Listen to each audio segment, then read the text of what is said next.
We are only a couple of days away from the 2024 NFL Draft, and today we are starting our final full 7-round Chargers mock, and we landed our star wide receiver at 5.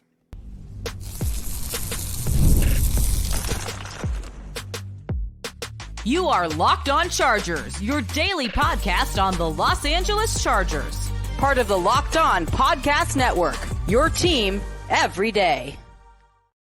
What is up, and welcome into the Locked On Chargers podcast. I'm your host, Daniel Wade, joined as always by my co-host, David Drogemeyer, and we've been covering the Chargers together for 8 seasons now, but this is our 6th year as the host of the Locked On Chargers podcast, bringing you your team every day. Thank you guys, as always, for making us your first listen, and to make sure that you never miss the show, go subscribe or follow for free on the Locked On Chargers YouTube channel, and listen wherever you get your podcast from. David, what do we got today? Well, Daniel, we are getting into our final mock draft, getting the guys that we want, getting the guys that we think are going to come in and make an impact for the Chargers right away, especially with our first 3 picks. We think we got guys that are going to come in and make an impact on this team in 2024. Yeah, I think we found a way to find starters in the first 3 rounds. And we found guys I think we both feel really, really good about. So this is going to be part 1. We want to really get into some of these prospects and why they made our final list here. But today's episode is brought to you by Game Time. Download the Game Time app, create an account, and use the code LOCKEDONNFL for $20 off your first purchase. David, to kick things off with the 5th overall pick of the Locked On Chargers 2024 mock draft, we ended up going with Marvin Harrison Jr. And the reason we did this is because it feels possible, right? It feels like there's a good chance. I mean, you've heard Joe Ortiz talk about it. You've heard Jim Harbaugh talk about it. There are a lot of people in the league that think the first 4 picks could be quarterbacks. Could the Chargers still trade back after that? Sure. But I think the best chance of them staying at pick 5 is if the Cardinals trade back. So in today's show, while we're sticking at 5, if they stick at 5, I think there's a good chance Marvin Harrison Jr. is there. So that's why we ended up getting the best prospect potentially in this draft, and far and away the best wide receiver prospect that we've ever scouted. Yeah, this pick right here is just about not overthinking it, Daniel. It's about taking the best non-quarterback prospect that is available on the board, point blank, period. And I think a lot of people say, oh, well, Marvin Harrison Jr. has been so good for so long. Maybe we're missing something. You're not. You're not missing something. Marvin Harrison Jr. is a guy that's going to come in right away and make a immediate impact, especially for the Chargers, where they need premium wide receiver talent. They need somebody that they can trust that will come in right away and be the number 1 wide receiver for Justin Herbert for the next 10 years, and someone who has Hall of Fame potential. That's what we think about Marvin Harrison Jr. Yeah, I mean, that's the crazy thing. We talked with Matt Williamson. You say he doesn't do it often, but if he had to kind of place his marker on someone that's going to be a Hall of Fame player from this draft class, he would put his on Marvin Harrison Jr., right? We heard Trevor Sikkema on yesterday's show. If you missed that, make sure you listen to it because it was awesome. He said, hey, he comes in and he's your wide receiver 1 right away, and the Chargers need one, right? So to be able to lock that up with the 5th pick, not have to, take a gamble on somebody later on, a less sure prospect. He's the most surefire prospect that there is. Does it mean he's going to be great? No. But all you can do is give yourself the best chance to find someone that you hope to be as good as what we think Marvin Harrison Jr. is going to be. And I think the big thing that a lot of people forget about him is, like, he does everything so exceptionally well at 6'4", 205 pounds, right? The dude has an insane catch radius. His body control is insane. He creates separation. He can run away fast enough to run away from defenders on drag routes, even though he's not a crazy creator after the catch. But great route runner. Can fight through contact, NFL bloodlines, great awareness, good ball tracker, high points of the football. It's crazy. Like, it's very hard to find a weakness in his game. Like, Marvin Harrison Jr. is just so well-rounded, and there's just so much to like that. You're right. You don't overthink it. There are other shiny objects you could go with, but Marvin Harrison Jr., if he's there, pretty much no matter what the situation is, pretty much no matter what the kind of offer is from another team trying to trade up with you, it's going to take a lot from me if Marvin Harrison Jr. is there to not stick and pick them there, because I think, to me, he's the best prospect in this draft class. If you can get the best prospect with the 5th overall pick, I think it's a steal. I mean, we're talking back-to-back 1,200-yard, 14-touchdown seasons from Marvin Harrison Jr., okay? And this year with a terrible quarterback, too, which Yeah. should also be factored in. Right. Not Which- Jaden Daniels, who's going to be a top 3 pick, right? And not only a bad quarterback, but bracket coverage, double coverage, more than pretty much anybody in the country by a mile.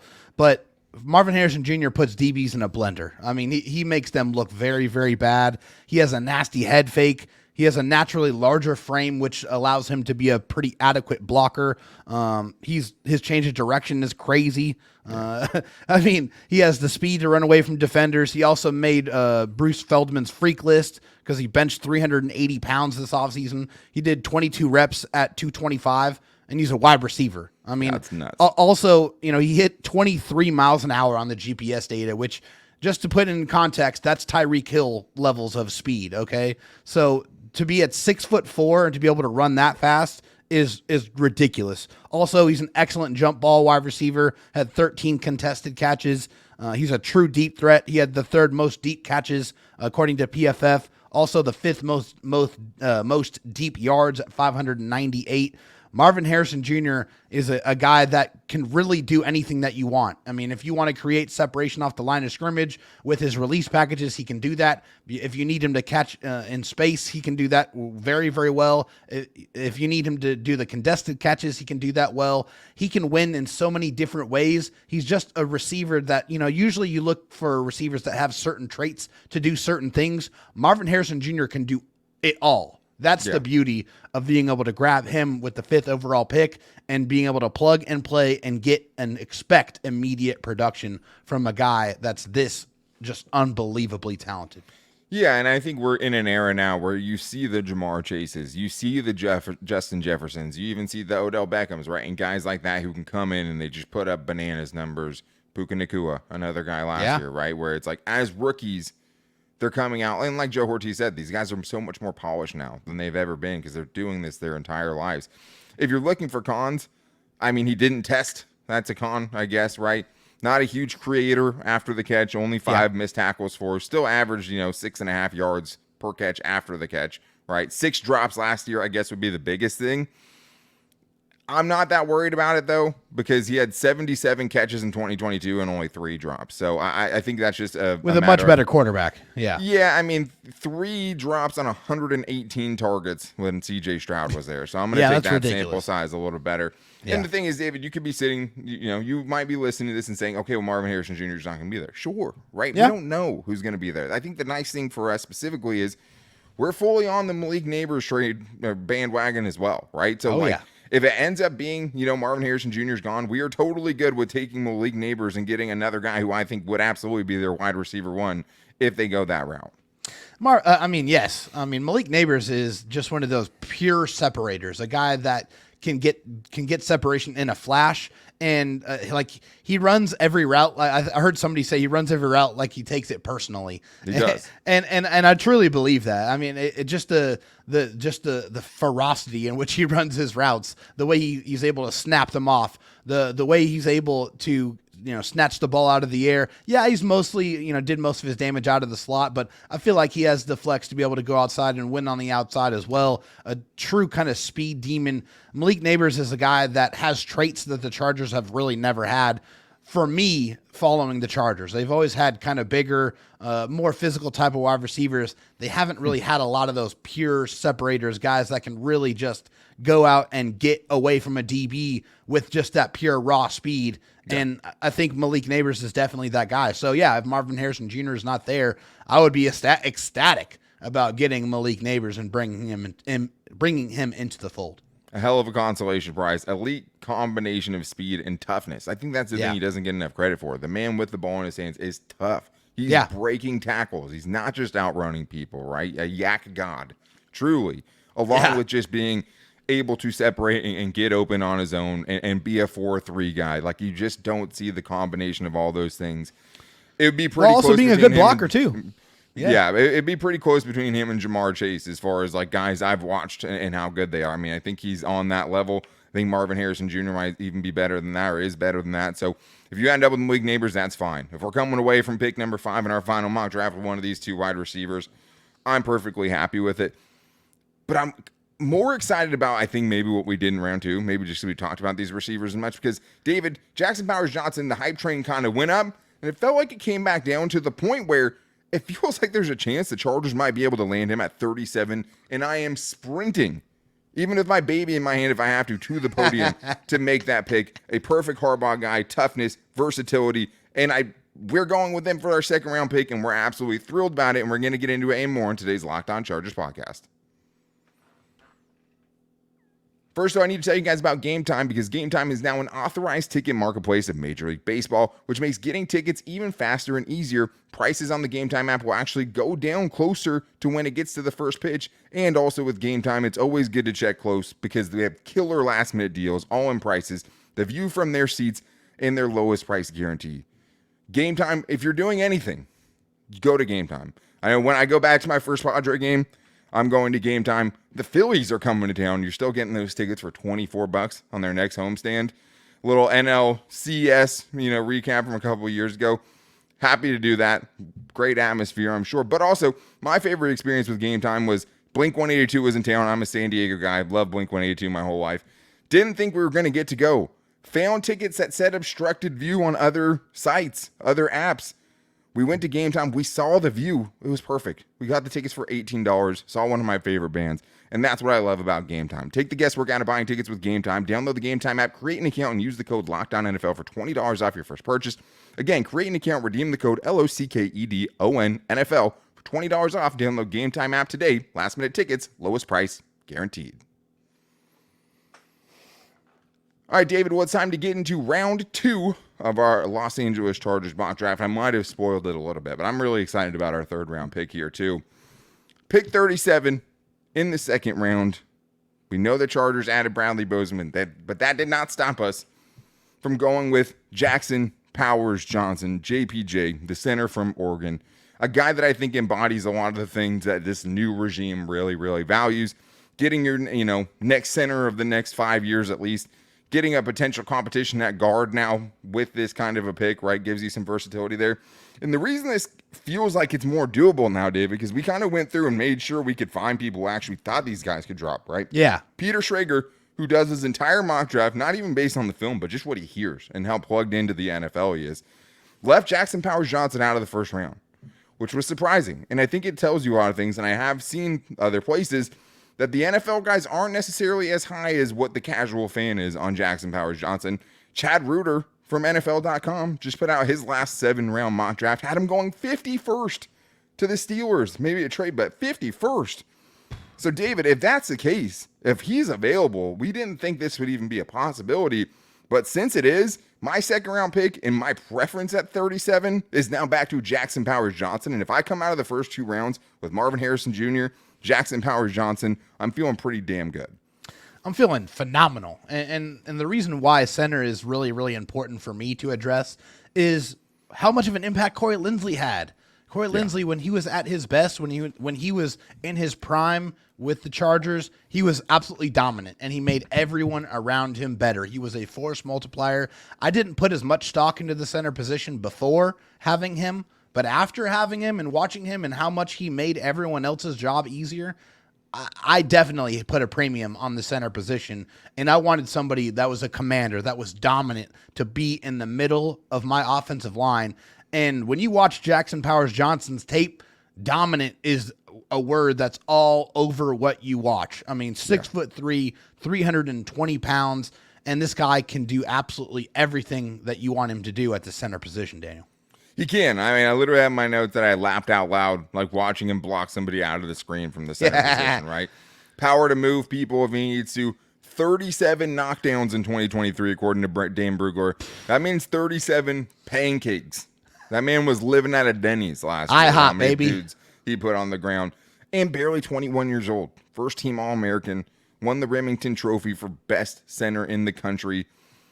And just the way he plays. It's the violent edge. It's the love of finishing plays. It's the violent player that he is. It's playing through injuries that he had. I mean, there's just so much to like. Handle stunts at a high level. Strong hands to stick on a block till the play's over. Plays within his frame for the most part. Very nimble on his feet and moves like a dude who shouldn't move at that size.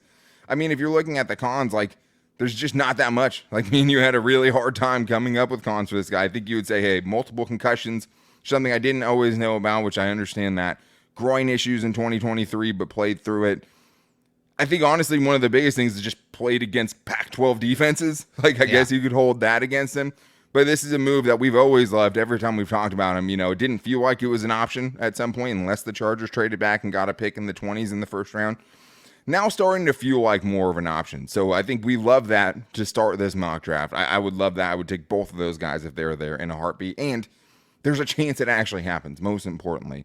We never know what's going to happen, but it feels more realistic, David, than it did a month ago, hands down. So round 3, go ahead. I was just going to say one thing real quick about him, just like a spectacular pass protector. And I want to put this note out here. 0 sacks and only 3 pressures allowed in 32 games. That's over 758 pass blocking snaps. Yeah, which is awesome. Yeah, ridiculous. It's crazy. I mean, yeah, he's a little bit shorter arms at 32 1/4 inch for a center. I'm not worried about that either. But let's get to round 3, pick 69.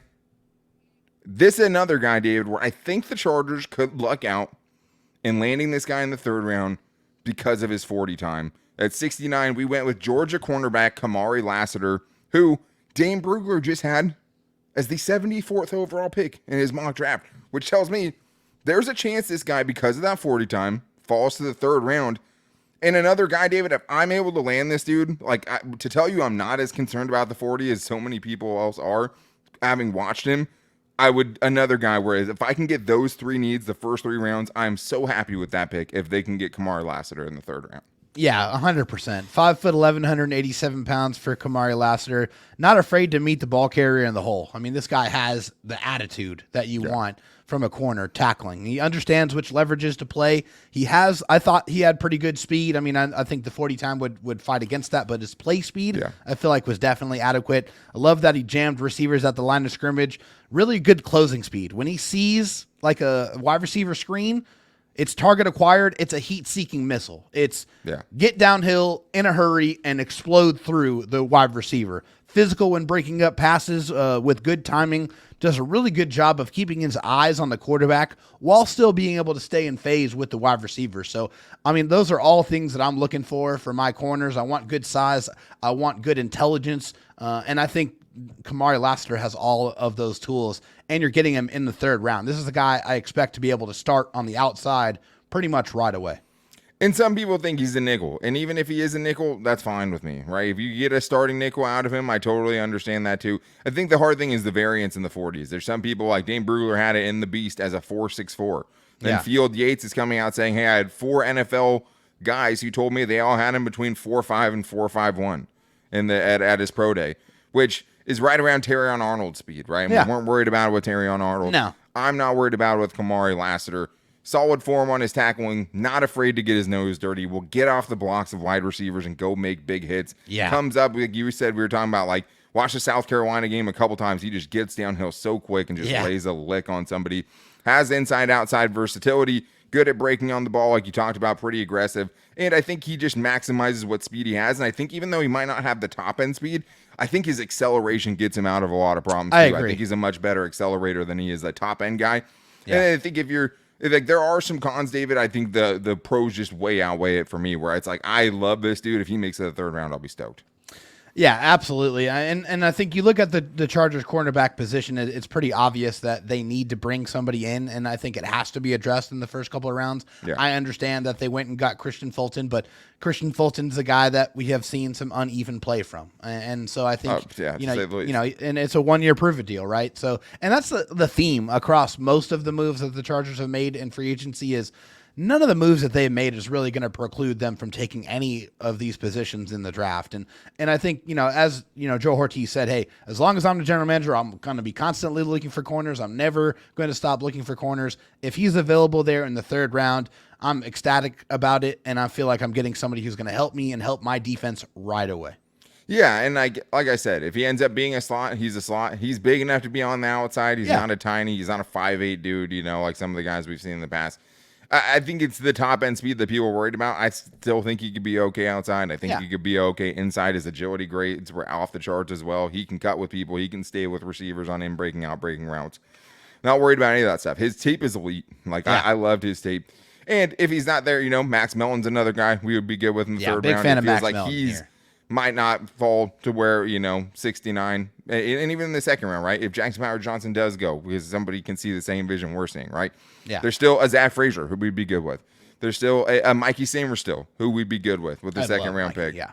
Yeah, and so the thing is there was different ways we could have went, but I love the way we started this one. Marvin Harrison Jr., Jackson Powers-Johnson, and then you get Kamari Lassiter with the 69th overall pick.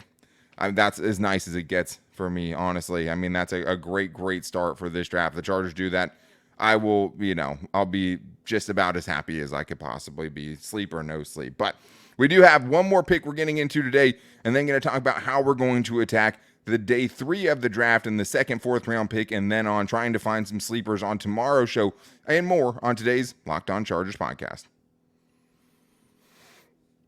I do need to tell you guys, though, that this episode is sponsored by BetterHelp. A lot of us spend our lives wishing we had more time, and the question is, time for what? If time was unlimited, how would you use it?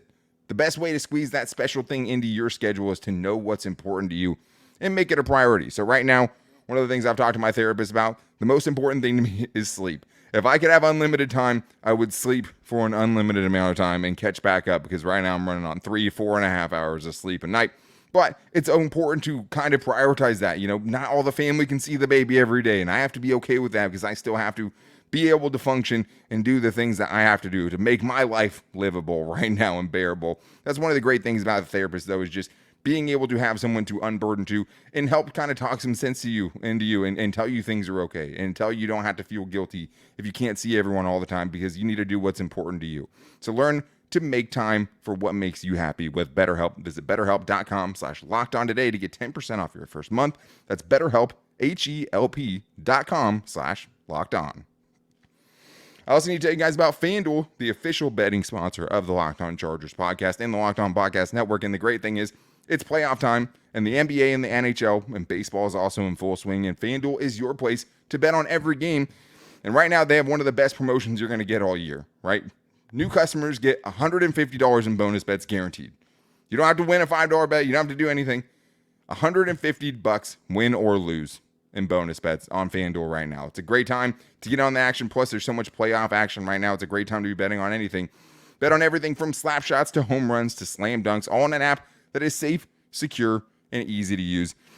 And you might not be wanting to watch the Laker game, but if you guys want to get in on the next action on the next Lakers game, you can get the Lakers in their home court. Feels like a must-win game, right? +1 in their playoff home opener on Thursday. It also feels like you go with the over on whatever LeBron's point total is, because it feels like he might play 48 minutes in that game. But whatever action you're doing, do it with FanDuel. What are you waiting for? Visit FanDuel.com/LockedOn and make your first bet an automatic win. FanDuel, America's #1 sportsbook.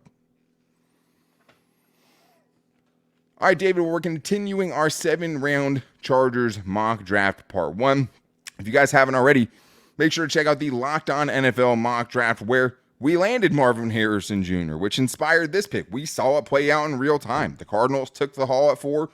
We swooped in and got Marvin Harrison Jr. But the great thing is on the Locked On NFL draft show, where you get the whole first round, you also get to see how everyone reacts to our pick. You get to see what the Locked On NFL draft guys have to say about it, the Locked On national experts, and the Locked On local experts that are covering their team every day. So make sure you guys go subscribe to Locked On Sports Today, where it premiered. You can also find it on the Locked On NFL channel. You can find it on the Amazon Fire TV free channels as well. So make sure you guys go check that out. But this was a hard pick for us. 105, 4th round, because it does feel like, to an extent, there's a drop-off, right? And you're trying to find impact players. You're trying to find guys that fill a need, or you're just getting good value at. And I think we found a guy that fits both of those criteria. A guy that could go maybe a little earlier than this, but Dane Brugler had him at 102. Chargers are picking at 105. The consensus big boards right now have him at 98. So I don't think it's out of the range of possibility at all that this guy makes it to 105. And I would absolutely take him. It's Cedric Gray, the linebacker from the University of North Carolina. David, this is a guy I brought up to you. It's like, hey, let's check him out. The fit makes sense. The need makes sense, right? And I think we both really, really liked what we saw. I mean, it's a guy that stuffs the stat sheet. I mean, he just everything that you want. I mean, it's a guy at the linebacker position that 3 straight seasons over 100 tackles. I mean, this guy is a tackling machine. He's a good athlete. He can run sideline to sideline. He's always around the football. He doesn't miss time. The only game that he missed was an opt-out. So he's been very healthy. I feel like he has terrific awareness and reaction. He's pretty good in coverage there. And he's responsible for 11 forced fumbles, according to the Beast. 6 forced fumbles, 5 interceptions. That is fantastic over the last 3 years there. Are you saying 11 tackles for loss and 5 forced fumbles? Okay, yeah. 11 forced turnovers, 6 forced fumbles, 5 interceptions. 11 forced turnovers. Yeah. Damn. That's for a linebacker. Yeah. That's it's awesome. Yeah. Also, I love that he doesn't give up. It's one of the plays that we actually talked about. He slipped against Clemson in the end zone, still got up, and then still broke up the pass that did not allow a touchdown there. That was which awesome. Was fantastic there. Also, he was a captain, and it looked like he really knew where he was supposed to be and where everyone else around him was supposed to be as well. He helped his teammates line up properly. This is a guy who, obviously with the Chargers linebacker position, they signed Denzel Perriman to a 1-year deal there. They have a couple other guys that are waiting in the wings to try to get their opportunity. But like we saw last year, we don't know when you're going to be able to make it on the field as a linebacker. Deion Henley, we saw had a lot of potential. Feel like he still has that. He might get his chance this year, but that linebacker room is very thin. So grabbing a guy like Cedric Gray, who is a guy who's going to be all over the field, I feel like is a good pick in the 4th round. Yeah, I mean, he's not like a superb athlete. He's not. Right. He didn't have a blazing 40 time. He doesn't have exceptional power. Like the stopping power would be something I would criticize. Where he makes the tackles. The tape that we watched, the games that we saw, not a lot of missed tackles on that tape by any means, especially at the volume in which he's doing it. But the most impressive thing to me, like when I was watching it, it's like you could tell this dude watches tape. Oh, yeah. Like so many times he's beating offensive linemen to the spot. It feels like he knows exactly what play is coming.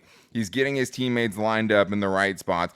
And I think that, that play against Clemson's a good show. What he did at the Senior Bowl and the words that Jim Nagy had to say about him, I mean, that is something that means something to people. But yeah, 30 tackles for loss and 18 pass breakups over the last 3 seasons. Whew. You love that, right? Most times does a pretty good job of getting off blocks. Good in coverage, good zone awareness, good route recognition. Just not a lot of time where you see him covering grass. I do think the 5 sacks, like he blitzed a ton. Basically any time the running back would stay in to block, he would blitz for the most part when he was in man coverage with him. But I thought there was times where he showed really, really good timing and kind of nuance of when he kind of decided to hit the gap. As far as the cons, not a ton of stopping power. It could be better. Sometimes beating guys to the spot can hurt you with misdirection, right? If they want you to think it's going there, he's going to get to the spot, but they could be going the opposite directions. There was a couple times I saw him get beat by some misdirection. I think he can kind of rush in with reckless abandon at times and just get there and kind of find himself caught in the wash because he just wants to plug a hole, go hit somebody in the hole. So as far as cons, those were the biggest ones I had with him, but I think you're finding a guy who down the road could play could start for you potentially. Be in the long line of 4th round linebackers the Chargers have turned into starters between Drew Tranquill, Kazir White, guys like that. So I liked him. Did you have any cons for him? Anything that worries you?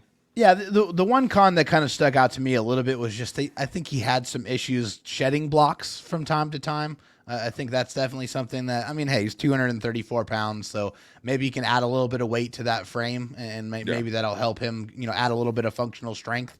But I think that was probably the main takeaway I had is sometimes he just got, moved out of the play by, bigger offensive linemen. Yeah, to me, the reason it didn't concern me as much is because, there's also times where he does a really good job of getting off blocks. So I think it's a consistency. It's a consistency thing there, I think, a lot of times. And I think part of it is just him kind of running headfirst into blocks. You don't want to run into blocks. And I think that was the big thing. He's trying to get to his spot. He's running into blocks at times. And now, David, I feel really good about the first 4 rounds. I feel like you have 2 stars. Jackson Powers-Johnson, Marvin Harrison Jr., 2 bona fide legitimate chances to be stars. I think Kamari Lassiter is a starter. I think that Cedric Gray obviously could turn into a starter down the road. There's just so many things he does well. A lot to like with his game. He's not going to overly be flashy, but he just feels like a dude who can make it work at the NFL level. So on tomorrow's show, we have a lot to do, right? Trying to fill needs at defensive tackle, running back, tight end, edge rusher, offensive tackle, potentially double dipping a wide receiver or cornerback is something we've been interested in, and trying to find late round gems. Can we find impact players on day 3? Because it's all a dart throw. But there are some guys out there, and there is every year, that come in and contribute as later round picks. So that's what maybe the goal is going to be tomorrow. Make sure you guys are back here tomorrow for the last 5 picks and how we feel about this draft class that we got as a whole. And then before you know it, we'll be making our final predictions for Thursday night's draft of what we think is going to happen. So to make sure you don't miss it, go subscribe or follow for free on the Locked On Chargers YouTube channel and listen wherever you get your podcast from. You can also find the show every day on all of our social media. We post it there every day at Locked On LAC on Twitter, at Locked On Chargers on Instagram, and our Locked On Chargers Facebook page. You can find me on Twitter at Dan Talk Sports and David Drogemeyer at Dro Talk SD. This is probably going to be a 6-show week. Reaction live Thursday night. Reaction to day 2, probably live on Friday night, but definitely doing the show on Friday night.